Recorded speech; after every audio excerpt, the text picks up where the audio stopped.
Hello, c'est HR, votre chroniqueur. Alors ça y est, j'ai commencé à regarder la série sur Prime Video, Those About to Die.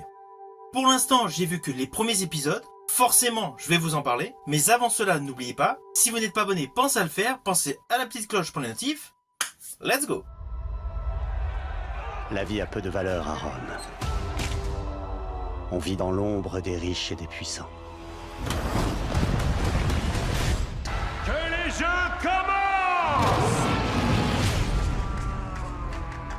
Alors tout d'abord, sachez qu'il s'agit d'une saison de 10 épisodes, avec 5 épisodes réalisés par Roland Emmerich, et pour le moment, je n'ai vu que les premiers épisodes.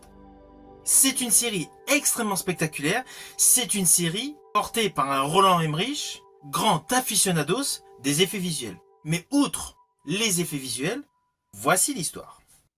Alors concernant l'histoire, naturellement je vais vous le faire de manière très succincte. Tout d'abord, sachez qu'il s'agit d'une adaptation du roman éponyme de Daniel P. Mannix. Ainsi, cette série met en exergue le monde de la gladiature, le monde de la course des chars, le monde des grands jeux de cirque au Colisée, naturellement à Rome, sous le règne de l'empereur Vespasien. Empereur Vespasien, très vieillissant et interprété par l'acteur aux multiples nominations, Anthony Hopkins.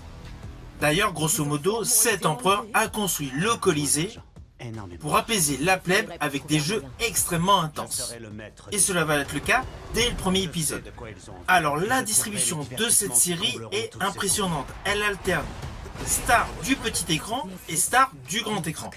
Alors je vous ai dit, l'empereur est interprété par Anthony Hopkins. Mais parmi toute la distribution qui se dégage autour de lui, il y a plusieurs personnages intéressants, comme le personnage Scorpius, interprété par Dimitri Leonidas. Il y a le personnage Titus Flavianus, interprété par Tom Hughes. Mais selon moi, il y a un personnage extrêmement intéressant, c'est le personnage Tenax, interprété par Ivan Rheon. Alors jadis, on avait pu le voir en méchant mais extrêmement sadique dans Game of Thrones. Là, dans ce film, il a un meilleur rôle. Et je rajouterai que dès l'ouverture de cette série, c'est en fait lui qui nous présente la vie de la société romaine en 79 après Jésus-Christ. Et je rajouterai que la narration qu'il effectue ajoute une plus-value sur le côté descriptif. Alors c'est une série qui est hyper haletante, c'est une série qui a énormément d'effets visuels, c'est évident, réalisée par Roland Emmerich, le réalisateur de Stargate Independence Day. C'est assez logique d'avoir beaucoup d'effets spéciaux, donc tout ce qui est VFX, CGI est extrêmement bien maîtrisé. Et je rajouterai que la photographie est belle. Alors oui, pour beaucoup de séquences, on remarque aisément qu'il y a des décors artificiels. Mais le réalisme est bien fait. Il y a un réel rendu.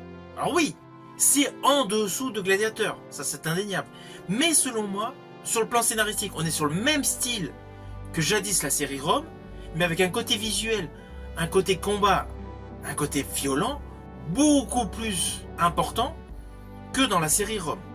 Selon moi, cette série, Those About to Die, est vraiment un compromis entre la série Rome et la série Spartacus. Le côté épique est similaire, mais côté effet visuel, côté décor et côté scénario, on est vraiment sur un mélange de ces deux séries.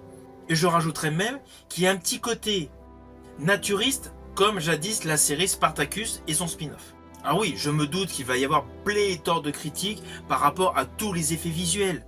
Mais j'estime que les effets visuels de cette série permettent justement d'avoir une plus-value sur le petit écran. Pour le moment, c'est une série que j'apprécie. C'est une série qui a pléthore de personnages qui vont avoir des cursus assez distincts. Je pense qu'il va y avoir beaucoup de twists, qu'il va y avoir des complots, de la violence, de l'amour, de la mélancolie, avec un rendu assez brutal. Pour le moment, le seul bémol que je constate, c'est qu'il y a un réel déséquilibre par rapport aux arcs narratifs concernant les différents protagonistes. C'est le seul petit bémol. Mais bon, je pense que plus on va avancer dans la série, plus cela va se rééquilibrer. Mais sinon, le début de cette série est plutôt bien fait. Ce n'est pas le grand film péplum que j'imaginais, mais cela reste une série très correcte. Naturellement, lorsque j'aurai fini cette série, je vous ferai mon retour.